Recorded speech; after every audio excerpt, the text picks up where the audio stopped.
बिस्मिल्लाहिर्रहमानिर्रहीम। अस्सलामु अलैकुम। उर्दू मॉरल स्टोरीज में आप सब दोस्तों को खुशामदीद। एक शख्स गोश्त को फ्रीज करने वाले कारखाना में काम करता था। एक दफा कारखाना बंद होने से पहले अकेला गोश्त को फ्रीज करने वाले हिस्से में चक्कर लगाने गया तो गलती से दरवाजा बंद हो गया और वो अंदर बर्फ वाले हिस्से में फंस गया। छुट्टी का वक्त था और सब काम करने वाले लोग घरों को जा रहे थे। कोई भी मुतवज्जे ना हुआ कि वो अंदर फंस गया है। वो समझ गया कि 3 या 4 घंटों बाद उसका बदन बर्फ बन जाएगा।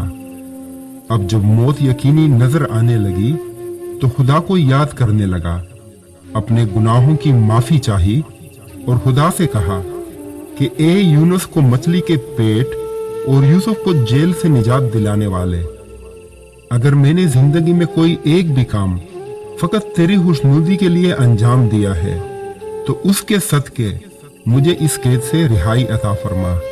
वादा करता हूँ उसको मरते दम तक अंजाम देता रहूंगा। और उसकी आंखों से आंसू निकलने लगे।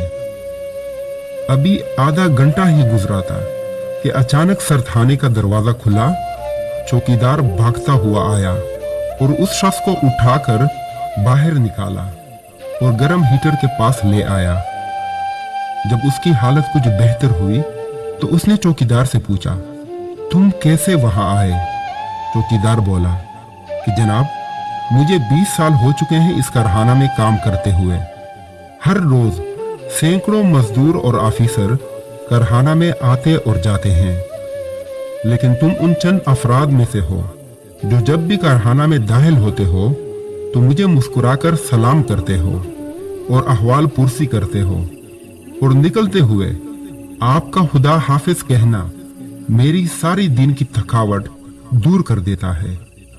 जबकि अक्सर लोग मेरे पास से यूं गुजर जाते हैं कि जैसे मैं हूं ही नहीं, और तुम वो शख्स हो जिसके नजदीक मेरा भी कोई वजूद है। आज भी गुज़िश्ता दिनों की तरह मैंने आपका सलाम तो सुना, लेकिन खुदा हाफिज कहने के लिए मुंतजिर रहा। जब ज्यादा देर हो गई तो मैं आपको तलाश करने चल पड़ा कि कहीं आप किसी मुश्किल में गिरफ्तार ना हो गए हों। वो शख्स हैरान हो गया कि किसी को सलाम करने और खुदा हाफिज कहने से आज उसकी जान बच गई है। उसे यकीन हो गया कि खुश अखलाकी एक नेमत है। अल्लाह पाक मुझे और आपको अमल करने की तौफीक अता फरमाए। आमीन।